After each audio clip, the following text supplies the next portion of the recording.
بسم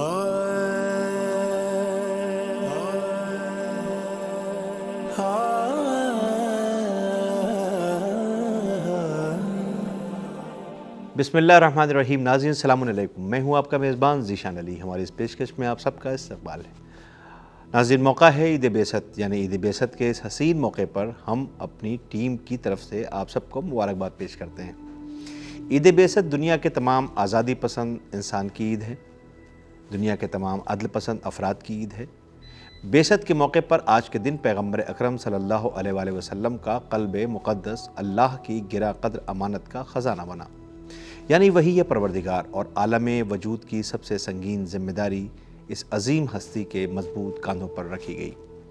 یہ رہتی دنیا تک انسانوں کی ہدایت کی ذمہ داری ہے۔ البتہ یہ بعثت تمام انسانیت کے لیے بڑا عظیم تحفہ بھی تھا۔ بعثت کا مطلب یہ ہے کہ کسی شخص کو خدا کی طرف سے نبی منتخب کرنا اور اس کی نبوت کے دور کا آغاز ہے۔ اگرچہ بعثت کو تمام انبیاء ما سبق کے انتخاب کے لیے استعمال کیا جاتا ہے، لیکن اس کا استعمال حضرت محمد مصطفیٰ صلی اللہ علیہ وآلہ وسلم کو بحیثیت نبی منتخب کرنے کے لیے کیا گیا ہے۔ پیغمبر اکرم صلی اللہ علیہ وآلہ وسلم مبعوث رسالت ہونے کے بعد انسانوں کو حرکت میں لاتے ہیں، نئی راہ کے سمت انہیں لے جاتے ہیں، اس کے سامنے خوشبختی اور اچھی راہ پیش کرتے ہیں۔ یہی بعثت کے معنی و مفہوم ہے۔ رسول اسلام صلی اللہ علیہ وآلہ وسلم کے بعثت کے بنیادی مقاصد میں سے ایک یہ ہے کہ لوگوں کو ایک خدا کی عبادت کی طرف بلایا جائے، یعنی توحید، اور ظالم کے ظلم سے محفوظ رکھا جائے، اور کتاب و حکمت کی تعلیم دی جائے، اور گمراہی سے نکالا جائے، جیسا کہ سورہ آل عمران میں ارشاد رب العزت ہو رہا ہے۔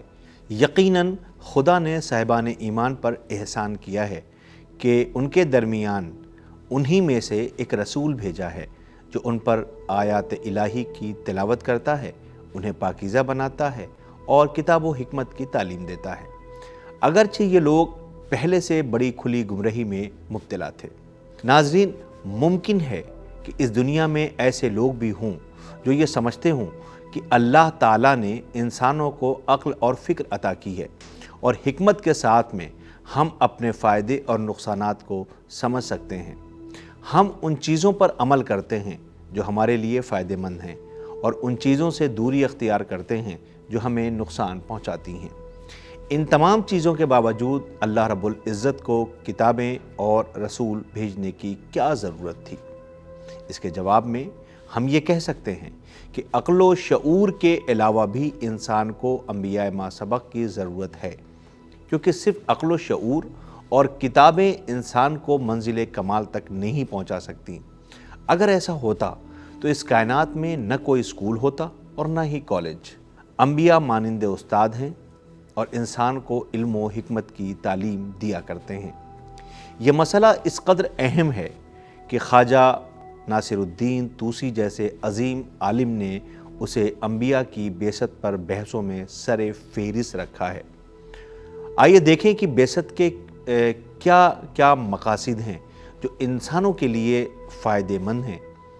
نبی اکرم صلی اللہ علیہ وآلہ وسلم کی تشریف آوری کا مقصد یہ ہے کہ لوگوں کے درمیان نیک اعمال پر ثواب کی بشارت اور برے اعمال پر عذاب سے ڈرانا، اور جو اختلافات پائے جاتے ہیں انہیں ختم کیا جائے، جیسا کہ قرآن مجید میں ارشاد بھی ہوتا ہے کہ فطری اعتبار سے سارے انسان ایک قوم تھے، پھر اللہ نے بشارت دینے والے اور ڈرانے والے انبیاء بھیجے اور ان کے ساتھ برحق کتاب نازل کی تاکہ لوگوں کے اختلافات کا فیصلہ کریں۔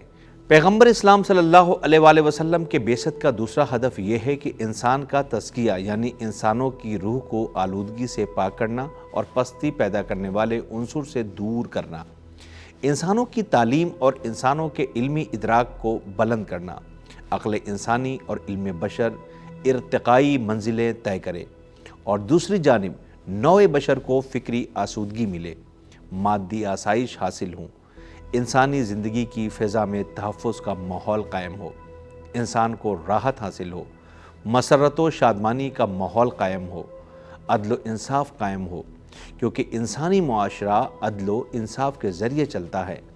ان سب سے بڑھ کر روحانی تکامل اور انسان کی روحانی رفعت کا راستہ صاف ہو۔ پیغمبر اکرم صلی اللہ علیہ وآلہ وسلم اپنی بعثت کے اہداف میں سے فرماتے ہیں کہ میں مکارم اخلاق کی تکمیل کے لیے مبعوث ہوا ہوں۔ وہ معاشرہ کہ جس میں پیغمبر اکرم صلی اللہ علیہ وآلہ وسلم تشریف لائے وہ ہر قسم کی اخلاقی برائی میں مبتلا تھا، تو ضرورت تھی کہ اس معاشرے میں اخلاق کے کمال کا مظاہرہ کر کے اسے ٹھیک کیا جائے۔ حضرت پیغمبر اکرم صلی اللہ علیہ وآلہ وسلم نے ایسا ہی کیا، یہاں تک کہ قرآن مجید نے آپ صلی اللہ علیہ وآلہ وسلم کے اخلاق کی یوں گواہی دی کہ انکا علی خلق عظیم، آپ اخلاق کے بلند درجے پر فائز ہیں۔ پیغمبر اسلام صلی اللہ علیہ وآلہ وسلم کے بعثت کا تیسرا ہدف اندھیروں سے چھٹکارا دلانا اور روشنی کی وادی تک پہنچانا۔ اس بعثت کے مقاصد میں سے ایک ہے جو سورہ ابراہیم کی آیت نمبر 1 میں ارشاد بھی ہوتا ہے کہ یہ کتاب ہے کہ ہم نے آپ کی طرف نازل کیا ہے تاکہ آپ لوگوں کو حکم خدا سے تاریکیوں سے نکال کر نور کی طرف لے آئیں اور خدائے عظیم و حمید کے راستے پر لگا دیں۔ ناظرین، رسول اکرم صلی اللہ علیہ وآلہ وسلم جس وقت دنیا میں مبعوث برسالت ہوئے، نبوت سے سرفراز کیے گئے، وہ دور دنیا کا نہایت عجیب و تاریک و ترین دور تھا۔ ظلم و ستم، ناانصافی، حق تلفی، جبر و تشدد، خدا فراموشی، توحید بیزاری عام تھی۔ اخلاق و شرافت کا بحران تھا اور انسان ایک دوسرے کا دشمن بن کر زندگی گزار رہا تھا۔ ہمدردی اور محبت کے جذبات، اخوت و مودت کے احساسات ختم ہو چکے تھے۔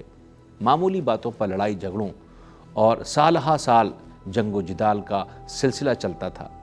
ایسے دور میں آپ صلی اللہ علیہ وآلہ وسلم تشریف لائے اور پھر قرآنی تعلیمات نبوی ہدایت کے ذریعے دنیا کو بدلا، عرب و عجم میں انقلاب برپا کیا، عدل و انصاف کو پروان چڑھایا، حقوق کی ادائیگی کے جذبوں کو ابھارا، احترام انسانیت کی تعلیم دی، قتل و غارت گری سے انسانوں کو روکا، عورتوں کو عزت اور مقام و مرتبہ عطا کیا، غلاموں کو عزت سے نوازا، یتیموں پر دست شفقت رکھا، ایثار و قربانی، خلوص و وفاداری کا مزاج بنایا، احسانات خداوندی سے آگاہ کیا، مقصد حیات سے باخبر کیا، رب سے ٹوٹے ہوئے رشتوں کو جوڑا، جبین ابدیت کو خدا کے سامنے خم کرنے یعنی جھکانے کا سبق پڑھایا۔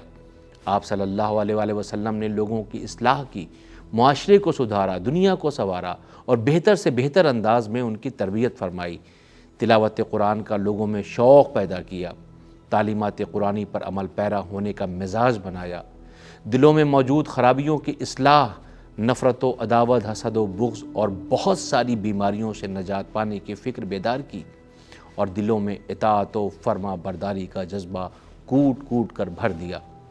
تاریکیوں کے دور کا خاتمہ ہوا، پیغمبر اکرم صلی اللہ علیہ وآلہ وسلم کے اخلاق کی کرنوں سے کائنات ارضی کو روشن و منور کر دیا۔ تو ناظرین، یہ تھی پیغمبر اسلام صلی اللہ علیہ وآلہ وسلم کے بعثت کی ایک چھوٹی سی جھلک جسے میں نے آپ کے سامنے پیش کیا۔ آخر میں ہم سب مالک حقیقی کی بارگاہ میں دعا گو ہیں کہ ہمیں پیغمبر اکرم صلی اللہ علیہ وآلہ وسلم کے بتائے ہوئے راستے پر چلنے کی توفیق، ہدایت و شوق پیدا کرے۔